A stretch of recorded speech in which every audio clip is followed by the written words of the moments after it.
J'invite notre prédicateur invité ce matin. Vous pouvez l'applaudir.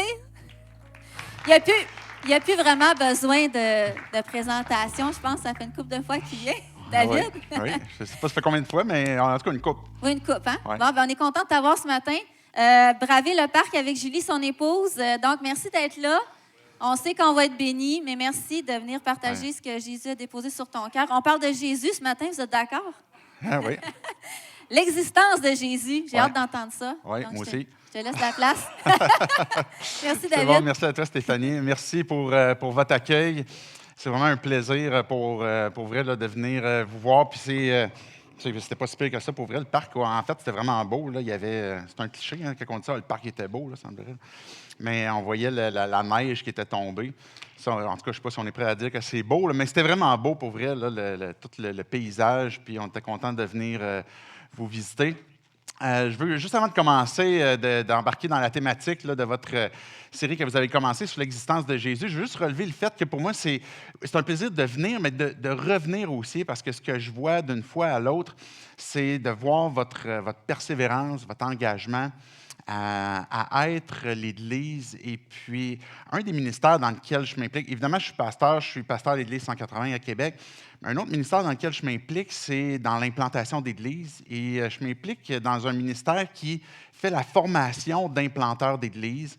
Donc, je fais ça depuis quelques années avec d'autres formateurs. Et puis, on fait aussi l'évaluation. On a déjà évalué Stéphanie et Hugues à l'époque aussi pendant quelques jours. Et puis, ce n'est pas une évaluation facile, là. Et dans ce qu'on voit à travers cette formation-là d'implanteur, c'est que le ministère, pour commencer une église, c'est extrêmement difficile. Ce n'est pas donné à tout le monde. Et là, je ne parle pas juste pour les implanteurs comme Stéphanie et Hugues, mais je parle même pour l'église aussi, pour chacun d'entre vous, pour ceux qui vous impliquez dans l'église, vous servez. Il y a une part de sacrifice que vous faites pour être l'église qui débute. Et il y a un lien directement avec l'implantation de l'Église et des nouvelles personnes qui connaissent Jésus.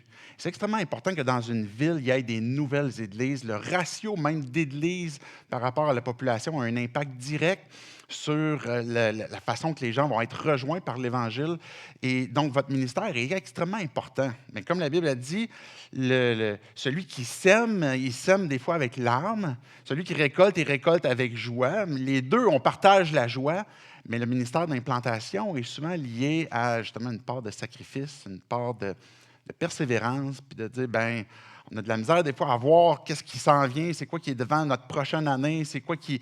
Et je veux vraiment louer Dieu pour votre persévérance, votre engagement face à l'Église, puis je veux vous encourager à persévérer, à ne pas lâcher, à ne pas baisser les bras. Je sais que c'est des... Et puis là, je ne le dis pas parce que je sais que c'est un temps difficile, c'est pas ça du tout. J'en profite pour le dire parce que je viens, puis c'est un ministère que j'ai particulièrement à cœur. Et puis, c'est ça. Fait que je voulais vous bénir pour ça, pour ce ministère-là que vous avez. Et puis, on ne voit pas toujours le fruit qui est devant nous, mais Dieu est en train de faire quelque chose. C'est lui qui fait croître. Et puis, Dieu, ce que vous êtes en train de semer, ça va porter fruit. Il faut avoir la foi que c'est la job de Dieu. Et puis nous, on est ses serviteurs tout simplement. On est des serviteurs inutiles, comme Jésus disait. On est là pour... C'est lui le maître de la moisson. C'est nous, on sème, puis il fait la job. Fait que juste avant qu'on regarde ce thème-là, je voulais prendre le temps de prier pour vous, prier pour que Dieu nous dirige aussi, qu'il apporte la bénédiction sur votre assemblée. Dieu, on va te dire merci parce que tu es un Dieu, comme on a chanté, un Dieu de gloire. Toute gloire te revient. Cette gloire, Dieu, est intimement liée à ta présence. Et puis on le sait que tu es présent avec nous. On sait que tu es présent dans nos vies. Je sais, Dieu, que tu es présent dans cette église ici à Ilia Plus. Je te loue pour la façon que tu es en train de diriger, que tu es en train de bénir, que tu es en train de fortifier. Je te prie vraiment que tu apportes courage, que tu apportes bénédiction, que tu apportes repos aussi en même temps à travers ce labeur d'implantation qu'Ilia Plus est en train de faire déjà depuis 3 ans et que tu apportes du rafraîchissement, que tu apportes des nouvelles personnes, que tu apportes Dieu, que tu donnes l'occasion de voir quelques fruits de comment est-ce que c'est en train de se produire dans le monde spirituel pour que tu puisses bénir. Et je te loue, Dieu, pour tout ce que tu fais à travers cette belle Église. Et viens bénir Saguenay à travers Ilia Plus, à travers ton royaume qui est ici. C'est en ton nom, Jésus compris. Amen. Amen. Donc, Jésus, est-ce qu'il a déjà existé? Donc, vous allez dire comme, bon, évidemment, dans une église, on va dire que oui, Jésus a déjà existé. Le gars, il est pasteur. Évidemment, il va nous dire que Jésus existe. Mais je trouve que la question est quand même pertinente, est quand même importante. Je ne sais pas, je ne vous connais pas. Je ne sais pas si vous vous identifiez comme croyant ou pas comme croyant. Peut-être que vous écoutez aussi en rediffusion. Et puis, je trouve que c'est des questions qui sont quand même importantes. Même si vous êtes croyant, ben c'est quand même des questions qui sont importantes à se poser. Parce que, je vais le dire comme ça, OK? La religion peut facilement être un placebo. Okay? Un placebo, c'est la pilule de farine qu'on prend et que ça marche. On pense que ça marche pendant un temps, là, ça fonctionne. Et malheureusement, la religion, je ne l'emploie pas nécessairement dans un terme positif, la religion aussi, d'adhérer à un système religieux, c'est souvent ce qui va être le facteur qu'on va évaluer à savoir est-ce que j'adhère à cette religion-là, est-ce que ça marche pour moi? Et la preuve est que souvent, ce qu'on entend dans nos discours avec les gens, c'est bien, si c'est bon pour toi. Vous êtes d'accord? Vous avez déjà entendu ça? Si tu discutes avec quelqu'un, un collègue, peu importe, un ami, quelqu'un de la famille, et puis, là, on a comme du respect sur tout ce que le monde croit, puis bon, si c'est bon pour toi, c'est correct, mais si ça marche pour toi. Mais le christianisme, c'est plus que si ça marche. Parce que ça ne devrait pas être uniquement le fait que ça marche. Parce que oui, évidemment, le fait de croire en Jésus, c'est quelque chose qui transforme les vies, mais il faut se poser aussi la question, est-ce que c'est vrai? Est-ce que ce que je crois est vrai? Est-ce que si je suis chrétien, est-ce que ce qu'on me dit de Jésus est vraiment vrai? Est-ce que le Jésus auquel je suis en train d'adhérer puis je suis en train de suivre est vraiment le Jésus qui m'est dépeint à travers les évangiles, à travers la Bible? Ou est-ce que c'est un autre type de Jésus? Donc, est-ce que c'est vrai ce que je crois? Ou est-ce qu'il m'est présenté comme je crois? Et puis, quand on parle de Jésus, bien, il y a beaucoup de gens dans notre culture, là, dans notre monde aujourd'hui, relativement, on va quand même adhérer au fait que, OK, Jésus est un personnage relativement clé, surtout là, on rentre dans une période de Noël. Là. On va entendre parler de Jésus là, dans les centres d'achat, là, dans les tunes de Ginette Renault, tout ça. Là. On va en entendre un peu plus parler, mais ça fait partie de la culture, parce que ça pourrait être les dessins animés. Je ne sais pas s'il y en a qui suivent une coupe de South Park, par exemple, ou bien Simpson. Bien, Jésus il apparaît là-dedans. Ou bien dans les vêtements, des fois, il y a souvent des images qui sont intégrées dans les tatous. Il y a beaucoup d'images en lien avec le christianisme, dans les films, dans les séries. Puis je ne parle pas juste de films chrétiens, mais même dans les divers films qui ne sont pas nécessairement chrétiens, dans les divertissements, dans la musique. On peut avoir toutes sortes de musiciens, peu importe le style musical que vous écoutez. Vous allez avoir peut-être à un moment donné une référence en lien avec Jésus. Dans le sport, combien de Jésus joue au baseball? Il y en a beaucoup. Et si vous écoutez le football, ben on voit souvent comme les gars, ils font une prière avant, ils mettent un genou quand ils arrivent dans le touchdown, puis là, c'est comme hey, « merci Jésus ». Mais c'est pourquoi? C'est partout dans la culture, c'est présent. Et le fait de voir ça dans la culture, il ne faut pas juste se dire « OK, c'est présent, c'est là, puis c'est correct, et puis on y adhère ». Mais une foi qui se tient, qui est vraie, elle se tient debout rationnellement, comme je disais tantôt, mais elle sait aussi parler au cœur humain. Et l'objectif que je veux voir avec vous, c'est que comment ça se tient rationnellement? Et puis là, je ne veux pas que ça soit une conférence ce matin, je ne veux pas vous perdre, là, mais il y a quand même certains éléments qu'il faut étayer pour dire, OK, de quelle façon est-ce que rationnellement ça se tient quand on parle de Jésus? Et quand tu entends parler de Jésus, ou peut-être quand tu parles de Jésus avec quelqu'un, peut-être que tu as un problème avec Dieu. Parce que tu te dis, OK, moi, je vois Jésus dans la culture, j'en entends parler, on entend parler dans les chansons, etc., de Noël, mais j'ai clairement un problème avec, par exemple, le christianisme et la science. Puis Loïc en a parlé la semaine passée. Fait qu'est-ce qu'il y a un clash entre les deux? Et là, quand on parle, par exemple, d'évolution, est-ce que là, ça vient invalider Jésus, le christianisme, jusqu'à quel point? Fait que là, je relance des questions. Vous irez écouter la prédication de Loïc là, et, pour la science et la foi. Mais peut-être que c'est ça votre difficulté. Vous dites, OK, moi, j'ai une difficulté avec la science. J'ai une difficulté peut-être sur le plan éthique. Parce que on dirait que le christianisme est constamment en train d'en vouloir, par exemple, aux homosexuels, à ceux qui se font avorter. Il y a une oppression sur la sexualité.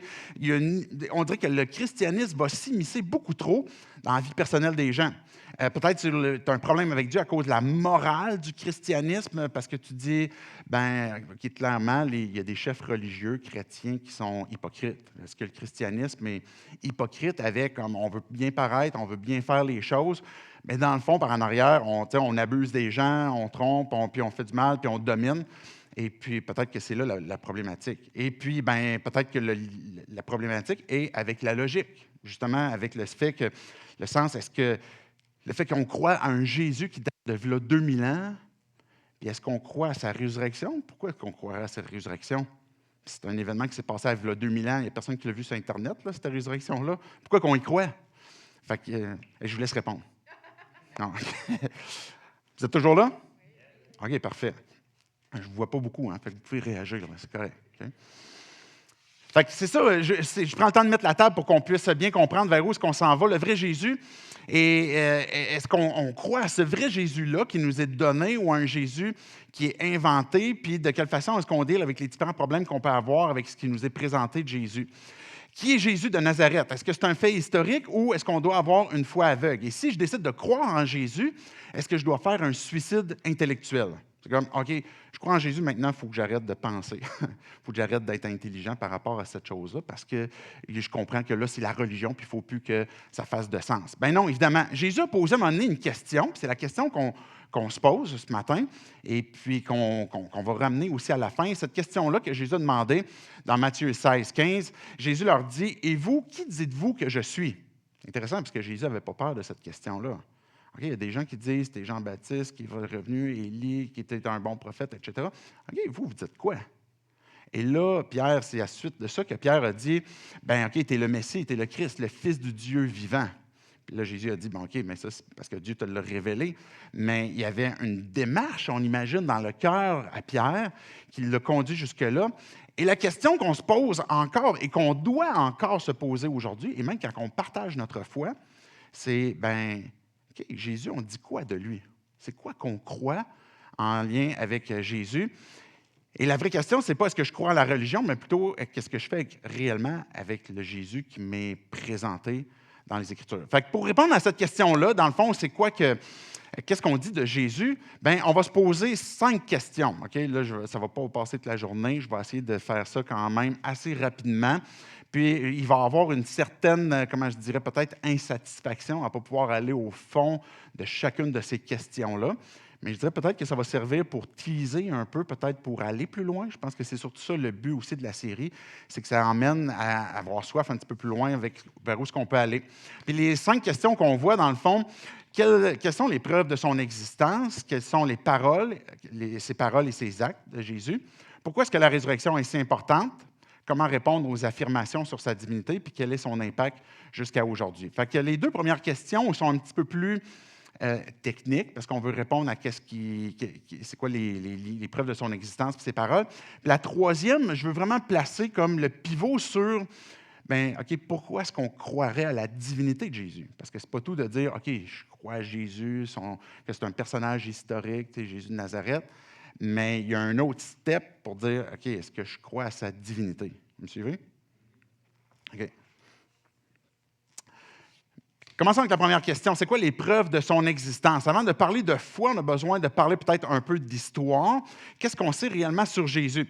Il y a, peut-être vous avez déjà entendu parler de la ville de Pompéi, qui date, OK, faites juste lever la main, je vous fais embarquer avec moi. OK, Pompéi, vous avez déjà entendu ça quelque part. OK, mais ça, c'est 75 après Jésus-Christ. Si vous avez déjà entendu parler d'Alexandre le Grand? OK. Vous pouvez lever la main quand même, ça va vous garder éveillé. OK. Combien de temps avant Jésus-Christ? 336 ans avant Jésus-Christ. Est-ce qu'on y croit? Oui, il n'y a pas personne qui met en question l'existence d'Alexandre le Grand. Est-ce que vous avez déjà vu le film 300 avec Léonidas? Est-ce que ça vous dit de quoi, ça? Il y en a une couple, là, puis il y en a une couple qui n'ose pas, comme c'était violent, moi je ne le dirais pas. Le roi Xerxès, puis Léonidas, puis tout ça, c'est 480 avant Jésus-Christ. Et c'est une histoire qui est relatée dans notre histoire, puis qu'on sait qu'il a existé, puis le film a juste relaté un aspect historique. Là. Achille, par exemple, avec la ville de Troie, puis le cheval de Troie, etc., ça aussi, on a déjà entendu parler de ça. Fait que ça, c'est moins 575 ans avant Jésus-Christ.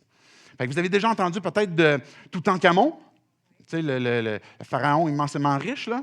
Bon, est-ce que vous avez... Ouais, ça vous dit quoi, ça, Toutankhamon? Ah, OK, c'est bon. Qui aimerait avoir son compte de banque, là? Bien, ça, c'est 1335 avant Jésus-Christ. Et pourtant, on parle d'événements qui sont arrivés bien avant Jésus. Et puis, on ne remet pas en question ces éléments-là de l'histoire. On sait qu'ils sont arrivés. Et puis, la crédibilité de ces éléments-là historiques ne sont pas remis en question. Et il n'y a pas de bonne raison de remettre en question même l'existence de Jésus, avec laquelle même on vient de compter le temps, avant Jésus, après Jésus. Et ce n'est pas parce qu'on est une Église qu'on fait ça, là, vous le savez, là, on fait ça partout. Fait que le consensus des historiens est quand même clair. Je vais apporter quelques citations.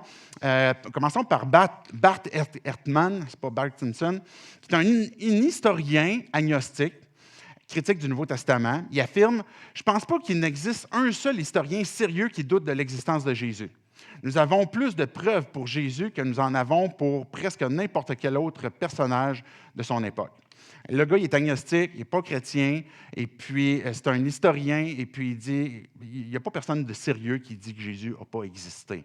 Okay? Fait, quelles sont les preuves? Bien, les historiens, qui est une science en soi, l'histoire, bien, vont reconnaître comme quoi que Jésus a réellement existé. Il y a plusieurs sources anciennes qui sont extra-chrétiennes, je vais le dire comme ça, qui ne sont pas chrétiennes, fait, à l'extérieur de la Bible, à l'extérieur du christianisme. Il y a différentes sources, par exemple, et là, je ne vous les cite pas, mais je ne cite pas lorsqu'ils ont dit, mais plus comme les sources. Tacite, par exemple, Pline le Jeune, Suétone, Lucien de Samosate. Donc, c'est des gens qui ont écrit en faisant référence à l'existence de Jésus. Il y a une personne qui a dit qu'il y a tellement de preuves qui démontre que l'existence de Jésus, que c'est plus difficile de démontrer qu'il n'a pas existé que le contraire. Vous suivez? Donc, ça devient... C'est tellement évident que Jésus de Nazareth a existé que de dire le contraire devient plus complexe pour le démontrer, pour le prouver. Et une des choses qui vient appuyer cet élément-là, ben, c'est la rapidité des témoignages. Et puis là, je ne peux pas ouvrir tout le pan en lien, puis Loïc en a parlé un peu la semaine passée, sur la critique textuelle, mais les sources que l'on a, qui sont par exemple le Nouveau Testament, sont des sources extra crédibles. Donc, même les non-chrétiens regardent cette critique textuelle-là puis dire comme, ben OK, on peut clairement voir comme quoi que ce qui nous est dit est fiable. Puis, donc, je vous invite à aller encore écouter le discours à Loïc pour ça. Mais je vais faire une citation de 1 Corinthiens 15, les versets 3 à 8, qui nous parle, où ce que Paul nous parle justement d'un événement en lien avec la résurrection. Christ est mort pour nos péchés conformément aux Écritures. Il a été enseveli, il est ressuscité le troisième jour conformément aux Écritures. Ensuite, il est apparu à Céphas, puis aux 12. Après cela, il est apparu à plus de 500 frères et sœurs à la fois, dont la plupart sont encore vivants et dont quelques-uns sont morts. Ensuite, il est apparu à Jacques, puis à tous les apôtres. Paul est en train d'écrire ça ici, environ à peu près à 54 après Jésus. Et donc, ça s'est produit peut-être, on dit, une vingtaine d'années après la crucifixion. Et là, ce que Paul est en train de dire, c'est qu'il y en a 500 à qui il est apparu, puis ils sont encore vivants. Puis, hey, tu sais, Jean, lève-toi, toi, tu étais là. Tu sais, quand Paul est en train d'écrire ça, puis c'est en train de circuler dans les églises, il y a des gens qui, dans les églises, puis là, on ne parle pas de comme il n'y a pas 20 000 églises là, à Jérusalem, là, c'est encore très récent. Ça veut dire qu'on était capable de faire référence facilement. Ben oui, moi, je connais Georgette, elle était là, elle l'a vu Jésus ressuscité. Quand Paul est en train de dire ça, ben il peut pas, on sait que c'est de sources très tôt dans les témoignages, au moment que c'est arrivé. Et puis, il y a encore des gens qui sont encore en vie. Et donc, ça devient une occasion, même pour Paul, où ce qu'il est en train de dire, ben, OK, allez parler à ces gens-là. C'est un peu une invitation à les valider puis à aller dire, ben, OK, il y a des témoins oculaires de cet événement-là au moment où ce que Paul en parle.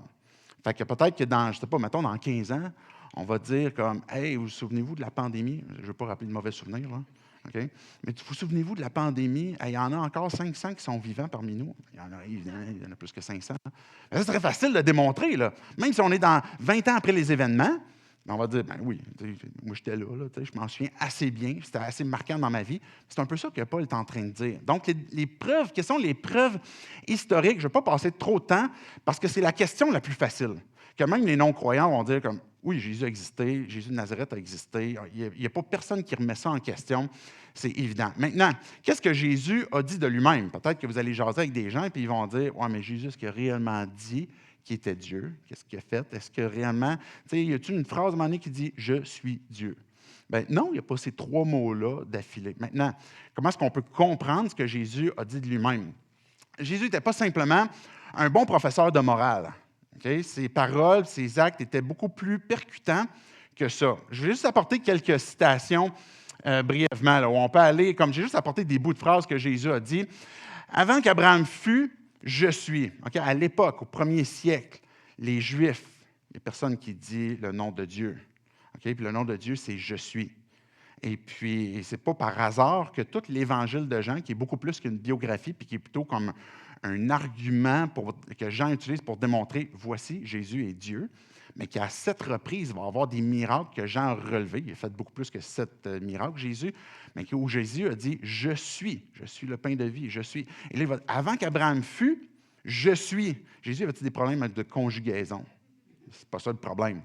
Okay? Il est en train de se mettre égal à Dieu. Si vous lisez Jean 5, vous allez voir que les Juifs, et Jean 8, il y a différents moments, des moments où les Juifs veulent tuer Jésus, et en clair, ils disent, on ne te tue pas à cause des paroles que tu dis, c'est parce que toi qui es un homme, tu te fais égal à Dieu. C'est ça notre bug, c'est ça notre problème. Est-ce que Jésus a affirmé sa divinité? Oui, en clair. Dans son époque, avec le contexte dans lequel il était, il n'avait pas plus clair et pas plus percutant et troublant que d'entendre un homme qui vit parmi eux qui dit « je suis ». Avant qu'Abraham fût, « je suis ». Bien, ça, c'est juste la première. Okay? Je continue d'avancer. « Croyez en moi et croyez aux œuvres de mon Père ». Ça, c'est dans Jean 10.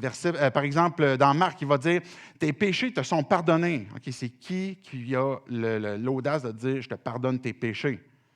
Puis là, Jésus a dit « OK, afin que vous sachiez que c'est peut-être plus tough de dire à quelqu'un que tes péchés soient pardonnés, bien, pour que vous sachiez maintenant qui je suis. » Il a dit au paralytique, « lève-toi », puis marche. Puis le gars a pris son lit, là, puis il est parti devant tout le monde. Fait que Jésus est en train de démontrer comme, OK, c'est parce que ça fait longtemps qu'on le voit coucher, ce gars-là, il ne bouge pas. Puis là, tout d'un coup, Jésus dit ça, il s'en va. Puis juste avant, il vient de dire, tes péchés sont pardonnés. Est-ce que ça se peut que... Mais c'est ça, les phrases, les déclarations que Jésus a dit, les actes qu'il a dit, qui sont répertoriés dans les évangiles. Tes péchés te sont pardonnés. Il a dit, par exemple, aussi, le Fils de l'homme viendra dans la gloire. Et Jésus il est en train de parler de lui-même quand il est en train de dire ça. Donc, il est en train de parler de la gloire, du jugement qui est à venir, et puis qui est de sa propre responsabilité. À un moment donné, à différents endroits, Jésus accepte l'adoration. Il y a des enfants qui viennent l'adorer. Si vous vous souvenez, peut-être le moment le plus évident, c'est quand Thomas, il vient toucher les mains de Jésus, le côté, etc. Puis là, il va dire « Mon Seigneur et mon Dieu ». Fait qu'il est en train d'attester comme « OK, Jésus, tu es mon maître et tu es mon Dieu ». Et il y a différents moments, puis là, on le voit même après la résurrection, Jésus, il reçoit l'adoration, il l'accepte, il ne la refuse pas, il ne va pas la retourner. Jésus va dire, m'emmener à Philippe, dans Jean 14, « Si tu m'as vu, tu as vu le Père. » Parce que moi et le Père, on est un. Donc, vous me suivez jusque-là? Ça, c'est les actes, c'est les paroles de Jésus qu'il a dit. Ça veut dire que si on est... Et ce qui est important à travers ce point-là, je suis en train de culminer tranquillement vers la résurrection, puis il est détaillé plus loin que, OK, Jésus, c'est un personnage historique, est-ce que ça se peut qu'il soit Dieu? Et Jésus, voici ce qu'il a affirmé. Et un élément important, parce qu'il est arrivé très tôt dans l'histoire, bien très tôt, un peu plus tard avec les pères de l'Église, où à un moment donné, il y a une période d'arianisme qui disait que, OK, non, Jésus n'est pas Dieu. Puis ça, c'était avant les conciles. Ce n'est pas les conciles qui ont décidé que Jésus était Dieu. C'était bien avant. Jésus a attesté sa divinité. Et puis, si on se dit chrétien, mon point, c'est ça que je veux relever, c'est que si on se dit chrétien, que tu sois protestant, que tu sois orthodoxe, que tu sois catholique, tu crois à la divinité de Jésus. OK? Si tu ne crois pas à la divinité de Jésus, tu ne peux pas t'identifier comme chrétien. Il y a des groupes qui se disent chrétiens, qui utilisent l'étiquette, je trouve, pour se faire connaître, pour essayer de rejoindre des groupes chrétiens. Et puis, pour ne pas les nommer, bien, les témoins de Jéhovah ou bien les saints des derniers jours, mormons, bien, surtout les mormons, là, sont très présents sur les réseaux actuellement. Mais pour eux, Jésus n'est pas Dieu. Pour eux, c'est un bon gars, c'est un bon prophète, c'est un ange, le fils de, bon, il a été créé par... Mais si tu J'ai un bon ami là, qui est catholique, là, c'est un prêtre, puis j'aime jaser avec lui, et puis on s'ostine sur certaines choses, puis on a du plaisir à chicaner un peu, mais on s'aime. J'ai un autre que je suis en podcast, qui est un orthodoxe, le gars, puis il croit des affaires bizarres, mais il croit en Jésus. Mon ami prêtre catholique, là, il croit en Jésus. On se rejoint là-dessus. Le christianisme, là, ces trois branches-là, tout le monde est d'accord pour dire, Jésus, là, c'est Dieu. Parce qu'il l'a dit, il l'a démontré, on y croit. Donc ça, c'est important de comprendre que les actes et les paroles de Jésus ont été clairs, et depuis les premiers apôtres jusqu'à nous aujourd'hui, si on se dit chrétien, c'est parce qu'on croit à la divinité de Christ. Et je disais tantôt qu'au premier siècle, si on est juif, ben c'est impossible, OK? Dans la mentalité des gens, c'est impossible dans la culture du temps qu'un moment donné, un juif qui est vraiment ancré dans cette culture-là, dans sa religion, etc., qui va voir un homme qui va dire « lui, c'est Dieu ». Vous comprenez? Juste ça, en soi, qu'il y ait eu des milliers de juifs qui sont devenus chrétiens, c'est un miracle. Parce que c'était pour que des juifs en viennent à dire « OK, oui, Jésus, on croit qu'il est Dieu », bien, c'est un changement de mentalité comme drastique, là. Il y avait plein de nations à l'époque, là. Les Juifs étaient à peu près les seuls qui ne vénéraient pas le soleil, la lune, les astres. Là, ben, c'était très, très présent à l'époque. Puis les Juifs, c'était comme, les autres étaient monothéistes, ils ne prononçaient jamais le nom de Dieu, ils étaient très ancrés dans leur religion, etc. Et d'attribuer à un homme le fait qu'il était Dieu, il fallait vraiment que ça soit convaincant. Ben, les paroles, les actes de Jésus en ont convaincu plus qu'un. Donc, voici ce que Jésus a dit lui-même, ce qu'on vient de voir avec les différentes déclarations. Maintenant, pourquoi est-ce que la résurrection est si importante? Vous êtes toujours là? Oui. Parfait. Faites juste lever la main si vous êtes là. OK. Il y en a qui ont besoin de café. J'en ai vu 2, 3 qui n'ont pas levé la main. Non, c'est correct. Pourquoi est-ce que la résurrection est si importante? Sans résurrection, tout s'effondre. OK? Je vais le dire en clair, là. C'est pas... Si on démontre que la résurrection n'a pas eu lieu, le christianisme ne tient pas. C'est clair, là. OK? Puis c'est moi qui le dis, je suis pasteur, je le crois, mais la Bible le dit aussi. Okay? Si la résurrection s'effondre, si on ne croit plus à la résurrection, le christianisme ne tient plus. Pourquoi la résurrection est si importante? Dans 1 Corinthiens, je vous ai cité 1 Corinthiens 15 tantôt, vers la fin de ce chapitre-là, je vais juste faire une autre citation de ce que Paul dit. « Or, si Christ n'est pas ressuscité, votre foi est une illusion, et vous êtes encore sous le poids de vos péchés. De plus, ceux qui sont morts unis à Christ sont à jamais perdus. Si c'est seulement pour la vie présente que nous avons mis notre espérance en Christ, nous sommes les plus à plaindre des hommes. » Et ce que Paul dit là, si Christ n'est pas ressuscité, on est les plus malheureux des hommes. Okay? Pourquoi est-ce qu'on continue de vivre cette vie-là? Pourquoi est-ce que notre vision du monde est changée à cause de Jésus, puis il ne serait pas ressuscité? Croire en Jésus ressuscité est le noyau du christianisme, et le noyau de notre foi. Si je dis, est-ce que je crois au vrai Jésus, j'ai besoin de comprendre et de croire ce que c'est la résurrection. Donc, ce n'est pas juste un saut aveugle que Dieu est en train de nous dire. OK, fais le saut aveugle, mais ce que Paul est en train de dire, c'est qu'il y a réellement quelque chose d'historique à la résurrection de Jésus. Ce n'est pas juste comme une métaphore, quelque chose qui, ça paraissait bien finalement dans l'écrit, on va écrire ça, le gars il est revenu à la vie, mais c'est réellement un élément historique, je l'ai mentionné tantôt avec ce que Paul disait plus tôt, avec les 500 qui ont été des témoins oculaires. Et comprendre la résurrection change concrètement beaucoup de choses. En gros, sans la résurrection, la mort a le dernier mot, c'est ça que Paul dit. Finalement, la mort, comme une fois qu'on meurt, il n'y a plus rien. Fait que s'il n'y a pas de résurrection, il n'y a plus rien. Le mal, l'injustice triomphe sur nous, finalement. Donc, ça veut dire que, est-ce que le mal a été vaincu par Jésus? Bien, il n'y a pas de résurrection. Ça veut dire que le mal, l'injustice triomphe. Nos souffrances, ça va être une autre des questions, je pense que vous allez voir. Je me trompe-tu, Stéphanie? Probablement la question la plus difficile. C'est toi qui vas le faire? Okay. Ça va être Stephen? Oui, il faut avoir la grosse job. OK, mais la souffrance. Et puis même nos souffrances, si Christ n'est pas ressuscité, bien, tu sais, il y en a des martyrs là, dans le monde. Hein. Je ne sais pas si vous suivez l'actualité un peu là, ce temps-ci, là, mais il y a des chrétiens qui se font tuer là, présentement. Là. Puis pourquoi est-ce qu'ils vont jusqu'à la mort? Pourquoi est-ce qu'il y a des chrétiens? Il y a plus de persécutions actuellement qu'il y en avait de toute histoire, là, de toute époque. Là. Il y a beaucoup de chrétiens qui disent, moi je crois en Jésus, je crois qu'il est mort, ressuscité, je suis prêt à souffrir pour ça, puis qu'il meurt en martyr. Bien, c'est parce qu'ils croient à la résurrection. Et leur souffrance n'est pas la fin de tout ce qu'ils croient et de leur vie, mais il y a une espérance plus grande.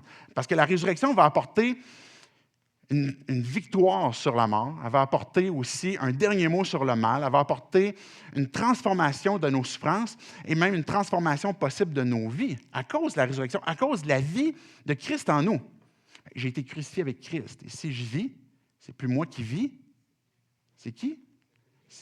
C'est Christ qui vit en moi.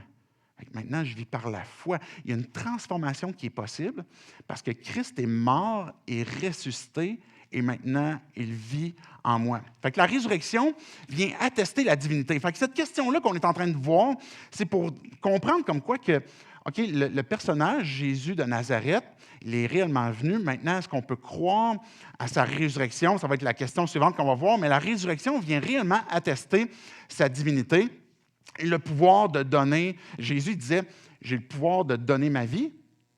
Là, tu te dis, OK, peut-être qu'il y en a d'autres qui peuvent se sacrifier, mais Jésus disait aussi, j'ai le pouvoir de la reprendre. Ce bout-là, il est un peu plus tough. Je ne vous conseille pas de l'essayer, là. Mais Jésus, c'est ça la résurrection.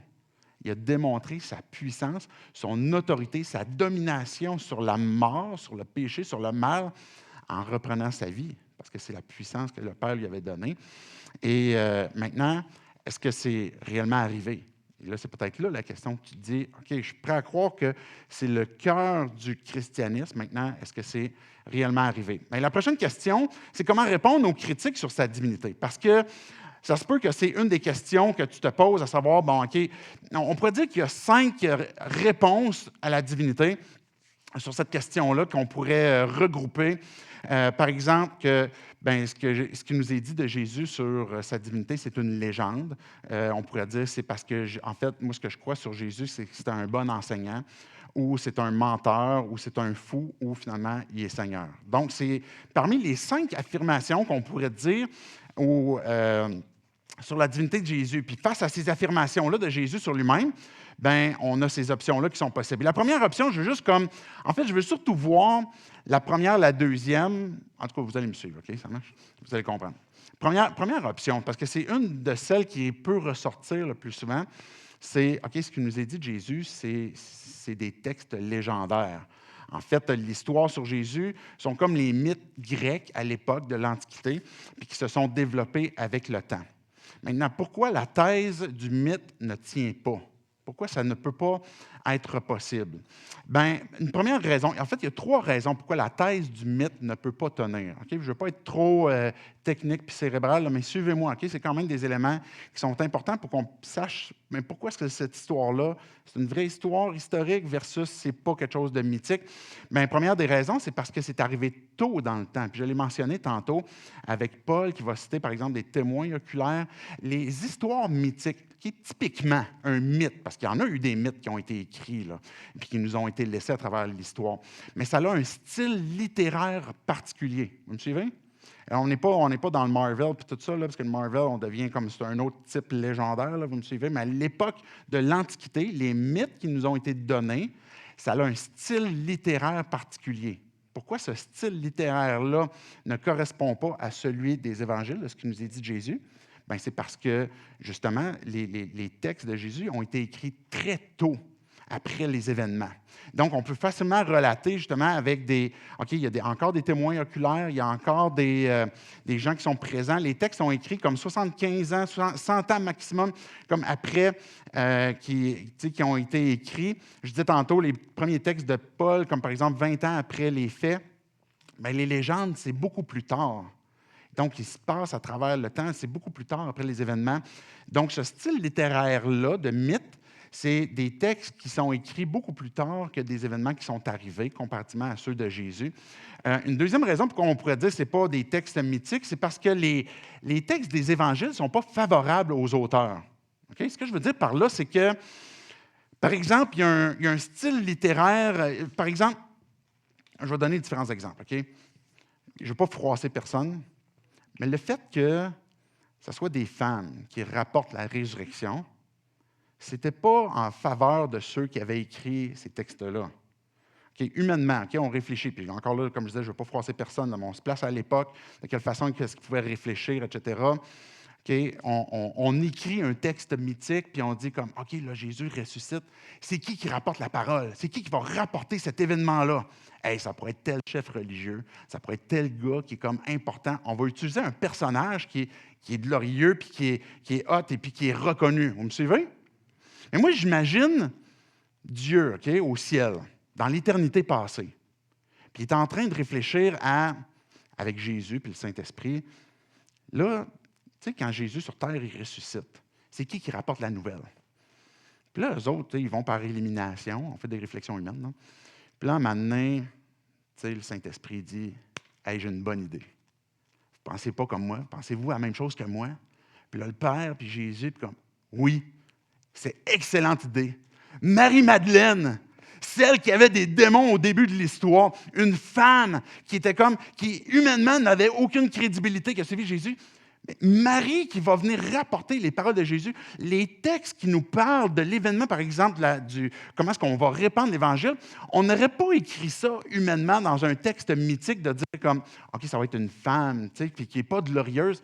Encore là, je trouve que de l'autre côté, Dieu révèle sa grandeur, sa bonté, sa miséricorde et sa gloire d'utiliser des gens qui, il n'y a personne d'entre nous, on est digne, hein? Puis que tu sois une femme, un homme, ton âge, peu importe, là, on s'en fout. Il n'y a personne d'entre nous qui est digne, puis Dieu nous utilise pourtant. Mais ça révèle le caractère de Dieu. Et Dieu a voulu utiliser des personnages comme ça. Pourquoi il a utilisé Pierre? Écoute, le gars, là, il est un peu sanguin, il a échappé des fois. Hey, Jésus, tu n'iras pas à la croix, moi, je vais te sauver de là. Souvenez-vous ce que Jésus dit? Arrière de moi, Satan. C'était pas full hot pour Pierre, là. Puis pourtant, c'est écrit. Okay? Donc, ce qui nous est dit, c'est dans ce sens-là que ce qui nous est dit n'est pas à l'avantage des auteurs. Il y a beaucoup de choses dans les textes qui ne sont pas dans l'avantage des auteurs qui sont là. Mais pourquoi? C'est parce que c'est arrivé comme ça. C'est pour ça que c'est écrit comme ça, c'est parce que c'est arrivé comme ça. Vous me suivez? Fait que, il y a dans les textes mythiques des histoires globales qui nous sont dépeintes, qui vont faire fi de beaucoup de détails. On ne va pas s'attarder sur des détails. Puis des fois, tu vas lire ça dans les évangiles, tu vas dire, OK, Jésus dans la barque, puis il est allé se coucher sur le coussin. OK, tu appliques ça dans ta vie comment? L'histoire du coussin. Okay? Il n'y a pas d'application que le coussin, c'était plus confortable, c'est tout. Je ne sais pas, il est allé se coucher là. Mais ce que ça révèle, c'est que c'est réellement quelque chose qui est arrivé. Le détail comme ça vient révéler un type de texte littéraire qui n'est pas mythique, mais qui est historique. Pourquoi est-ce qu'on fait référence à un coussin? Pourquoi est-ce qu'on fait référence à des détails peu importe, là, je les échappe dans mes notes, là, mais vous me suivez, les 153 poissons, par exemple, vous me suivez? Tu sais, c'est des détails. Pourquoi est-ce qu'on dit ça? Mais dans les textes mythiques, il n'y a pas ce type de détails-là. Maintenant, quand on parle de Jésus, bien, ce n'est pas un texte, un mythe, une légende, parce que ces textes-là ont une nature très différente et qui révèlent des faits pour les différentes raisons que je vous ai mentionnées. Je n'ai pas apporté la citation, là, mais Gary Habermas, qui a établi, puis qui n'est pas lui-même, qui est un historien qui se qualifie comme sceptique, il va dire qu'il y a un minimum, il y a des faits minimums qu'on doit reconnaître comme chercheurs, même sceptiques, en lien avec Jésus. C'est par exemple, il y a 4 choses qui vont être mentionnées. La mort de Jésus par crucifixion, le tombeau vide, qu'on y croit ou qu'on n'y croit pas, il n'y a personne qui avait retrouvé le corps de Jésus. La troisième chose, les témoignages postmodernes multiples, c'est une autre réalité, parce qu'on entend parler de plusieurs personnes qui parlent de la résurrection, et puis la transformation radicale d'un méchant groupe de gens. Donc ça, c'est 4 éléments qui disent, OK, qu'on soit sceptique, croyant, pas croyant, on n'a pas le choix d'accueillir ces éléments-là, et puis ce n'est pas un mythe, ça fait partie d'une réalité qui existe. OK. Une deuxième réponse qui peut être dite en lien avec la divinité de Jésus, c'est que le gars, c'est un bon enseignant. Je vous ai apporté tantôt des citations, par exemple, avant qu'Abraham fût, je suis, que tes péchés sont pardonnés. Il va dire, par exemple, je suis le chemin, la vérité et la vie, il ne vient au Père que par moi. où ce qui dit, par exemple, le Fils de l'homme va revenir dans sa gloire, etc.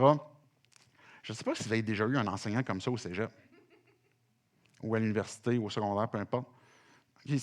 On ne peut pas dire que c'est un bon enseignant. Jésus, c'est un bon enseignant. Les évangiles le disent. La façon qu'il nous enseigne, ce n'est pas comme nos autres leaders religieux. Oui, c'est un bon enseignant. Mais aujourd'hui, est-ce qu'on dit, OK, Jésus, tu sais, moi j'y crois. Puis la raison, moi j'explique ça là, comme le fait qu'il est quelqu'un de particulier, c'est parce que c'est un bon enseignant. OK, on ne peut pas se limiter à cette déclaration-là. Parce que si on lit les textes qui parlent des enseignements de Jésus, clairement, c'est plus qu'un enseignant. C'est plus qu'un enseignant d'une bonne morale. Parce que Jésus a affirmé, je ne reviendrai pas à ce que je disais tantôt à la deuxième question, mais qu'est-ce que Jésus a dit de lui-même? Mais il a attesté comme quoi qu'il était Dieu. Un homme qui dit des choses, par exemple, qui, comme j'ai mentionné tantôt, n'est pas un bon enseignant moral. C'est soit un fou, soit quelqu'un qui se prend pour Dieu, soit un menteur manipulateur, ou soit c'est vraiment Dieu. Mais un bon prof de morale, cette option-là n'est pas possible avec ce que Jésus a dit. Si on dit, moi je tiens ses enseignements, bien, ça inclut là-dedans dans ses enseignements ce qu'il a dit lui-même. Vous me suivez? OK. Maintenant, les deux prochaines options, je vais les placer en une. Là, je veux pas, comme je dis, ça vient peut-être teaser peut-être plus vos recherches par la suite. On pouvait dire, par exemple, de Jésus comme en lien avec sa divinité, bien, le gars, c'est un menteur. Ou une autre option, bien, c'est un fou. Fait que vous avez peut-être déjà entendu parler de C.S. Lewis, qui a étayé un peu ces éléments-là, soit que c'est un menteur, c'est un fou, ou bien qu'il est réellement ce qu'il dit. Bien, l'idée, c'est qu'on pourrait dire que Jésus savait qu'il n'était pas Dieu, mais il a manipulé les gens pour son propre gain. Maintenant, la question qu'on pourrait se poser, pour quel gain? Parce que Jésus n'a pas fait ça pour l'argent. Il n'y avait aucune richesse, aucun pouvoir, dans le sens un pouvoir religieux ou politique. Il n'y avait pas, par exemple, il est mort comme un criminel. La prophétie l'annonçait comme quoi aussi qu'il allait être enterré avec les criminels. Il a réellement été étiqueté comme un criminel. Fait que ce n'était pas à son avantage. Et surtout, ses disciples les plus proches, comme Pierre, Jacques, Paul, etc., il y en a plusieurs qui ont été torturés. Je vais vous en donner tantôt quelques exemples. Je pense que c'est lui qui l'a fait aussi. Mais est-ce que les personnes les plus difficiles à convaincre, OK? Mettons que je ne veux pas dire un péché, là, je ne veux pas donner de quoi de mauvais, là, mais mettons que je dis que je suis Dieu. La personne la plus difficile à convaincre, ça va être qui? Ça va être ma femme. Ça va être ceux avec qui j'habite. Vous me suivez? Vous demanderez à mes enfants, vous demanderez à ma femme, écoute, je pense qu'il ne va pas bien. Je pense qu'il faut comme faire de quoi avec lui, il ne va pas bien. Là. Les personnes les plus difficiles à convaincre sont les gens qui sont extrêmement près. Les disciples qui mangeaient, qui buvaient, qui ont dormi, ils l'ont vu. Ils ont cru que Jésus était Dieu. Ils n'ont pas cru qu'il était un menteur. Les disciples, les apôtres, après la résurrection, là, ils ont été dispersés, okay? Dans différents endroits. Est-ce qu'ils ont fait comme, sont restés comme ensemble, regroupés pour faire comme une espèce de culte collectif avec un gourou qui était là puis qui est reparti parce qu'il est mort, puis là, il va y avoir comme un suicide collectif? C'est pas ça qui s'est passé, là. Ils ont été éparpillés, les apôtres, à différents endroits. Et puis, chacun d'entre eux ont été persécutés pour leur foi. Est-ce que quand tu te retrouves tout seul, tu es prêt encore à garder la game de comme, ouais, je sais qu'il était menteur, mais comme, pas grave, je continue, je me rends jusqu'au bout. Non, ça ne fait pas de sens en soi. Et le fait qu'on dise que Jésus est un menteur, il devient extrêmement difficile. En fait, il y a même Thomas d'Aquin qui va dire, et je n'ai pas apporté la citation, je vais juste le dire, le seul autre miracle à croire si Jésus n'est pas Dieu serait plus incroyable encore. La conversion morale d'une moitié de l'Empire romain par le plus grand mensonge de l'histoire. Vous me suivez? Ça ne ferait pas de sens. Thomas d'Aquin, il dit, OK, la moitié de l'Empire qui se convertit par un gars qui est un menteur, et ça, c'est un miracle encore plus grand. C'est impossible. Là. Si les gens ont cru ça, c'est parce qu'il y avait quelque chose de vrai. Là.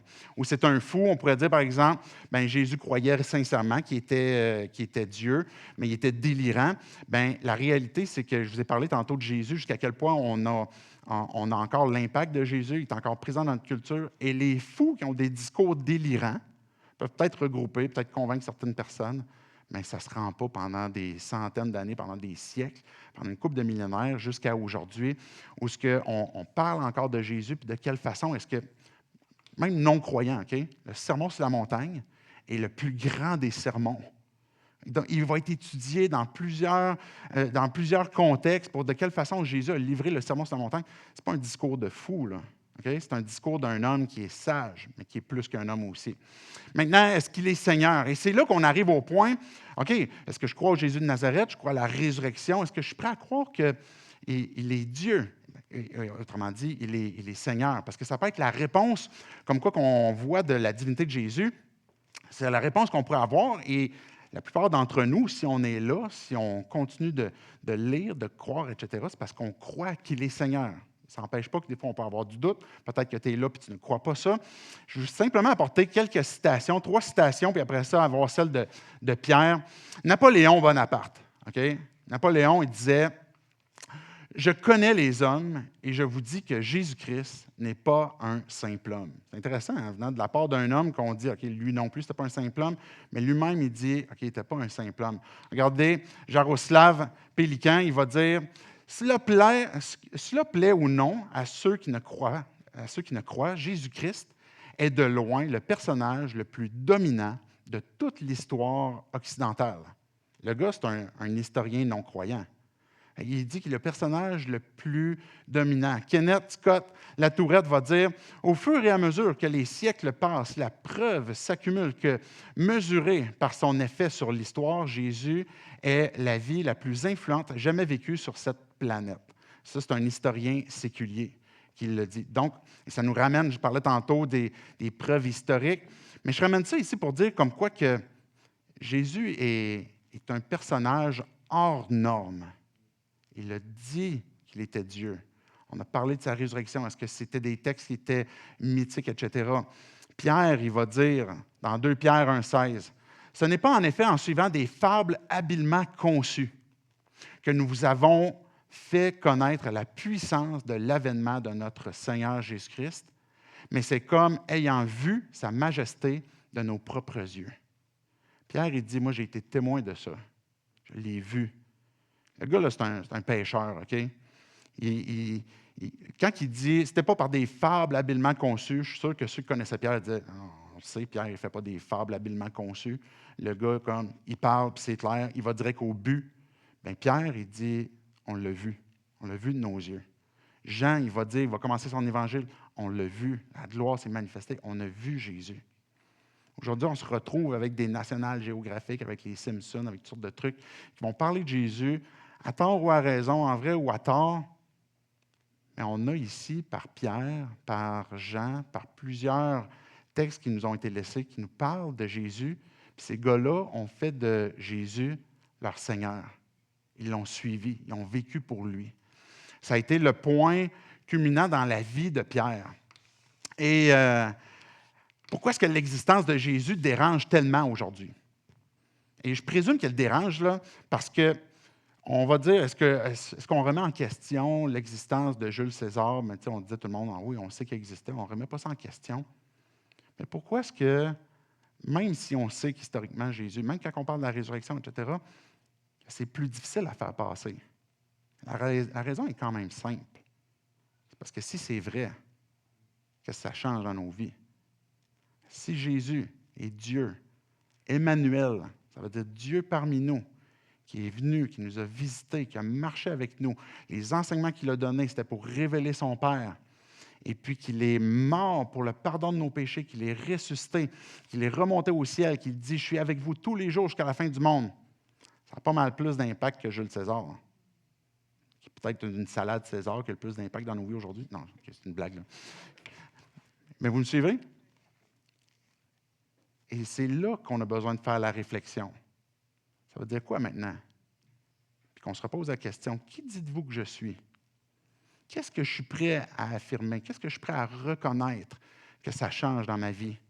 Je disais tantôt que il y a eu des apôtres, et puis je pourrais vous les mentionner, là, puis je ne le ferai pas, là, mais on pourrait avoir un peu la trace de chacun des apôtres, de quelle façon est-ce qu'ils ont été répartis à travers l'Empire, puis que finalement, ils ont été, certains crucifiés, percés par la flèche, etc., mais qui ont donné leur vie. Pour quelle raison? Mais parce que Jésus était leur Seigneur. Voici ce qu'il disait de Jésus. Jésus est celui pour qui je vis aujourd'hui. Il y a des milliers de chrétiens très tôt, à partir du 1er siècle, qui ont cru en Jésus, et puis on croit en Jésus encore aujourd'hui. On parle encore de lui. Et là, on a apporté certains éléments qui viennent toucher la logique et tout ça. C'est une bonne chose. Puis parce que la foi se tient aussi, parce qu'on est capable de démontrer, mais aussi parce qu'elle transforme nos vies. Et pourquoi est-ce qu'on est des témoins de Jésus?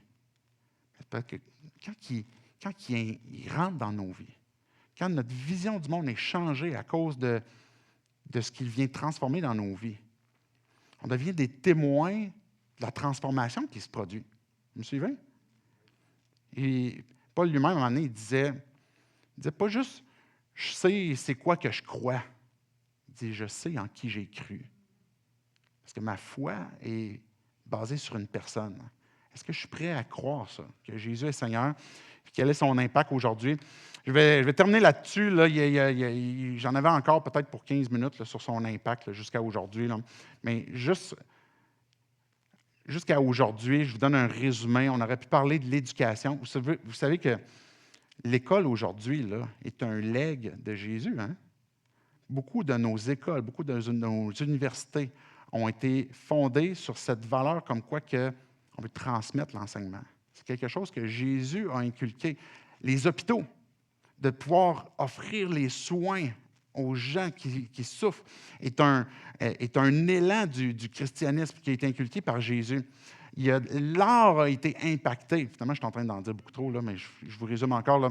Mais tu sais, j'aurais pu parler de Vivaldi, de parler, par exemple, de Michel-Ange, de Léonard de Vinci, de Shakespeare. L'art a été influencé à travers le temps, puis on en a encore des vestiges de l'influence, de l'impact de Jésus jusqu'à aujourd'hui. Vous savez que la façon qu'on prend soin des enfants aujourd'hui est même aussi un impact qui nous a été laissé par Jésus.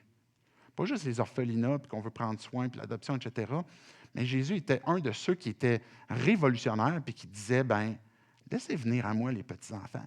Puis il en prenait soin, puis il a inculqué ça, puis ça s'est transmis à travers le christianisme. On pourrait parler aussi même de la place des femmes. J'ai parlé tantôt de Marie, là.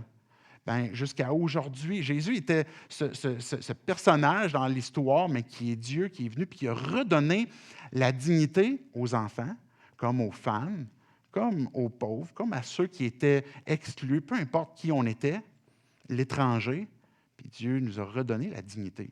Quand je dis Dieu, je parle de Jésus, là, évidemment Dieu. Et ça a été son impact de son passage jusqu'à aujourd'hui. Maintenant, qu'est-ce qu'on dit de Jésus? Aujourd'hui, c'est la question qu'on se laisse, c'est la question que Jésus vient nous parler. Quel Jésus je crois? Et je vais avoir l'air radical dans ce que je vais dire, là. Mais Jésus, ce n'est pas une addition qui se fait dans ta vie. C'est pas comme je vais mettre du sel à ma vie puis je vais intégrer Jésus. C'est pas ça. C'est pas parce que Jésus, ça me fait du bien, parce qu'à un moment donné, il m'a déjà donné un miracle, il a déjà changé de quoi dans ma vie. Puis Jésus, je ne veux pas trop caricaturer parce qu'on ne le dit pas comme ça dans nos vies, dans nos cœurs, mais c'est un peu le génie de la lampe. Tu sais, celui qui est comme, il va répondre quand j'ai besoin, etc. Jésus, c'est plus que ça. Oui, il fait des miracles. Oui, il transforme nos vies. Oui, il vient répondre à nos prières. Mais il est Dieu, il est Seigneur, il est Maître. Il est celui qui marche devant nous, celui qu'on suit. C'est ça que ça veut dire être des disciples. Quand on croit en Jésus, notre vision du monde est transformée. Peut-être qu'aujourd'hui, je vous dis ça, puis vous dites comme, ça se peut que, OK, tout n'est pas gagné d'avance. OK? Ça se peut que ma vision du monde n'est pas encore tout à fait au point. Et je suis le premier à le confesser. OK? Il y a bien des aspects dans ma vie que Jésus a besoin de changer encore ma vision du monde. Mais la différence, c'est que je reconnais que j'ai encore besoin de lui.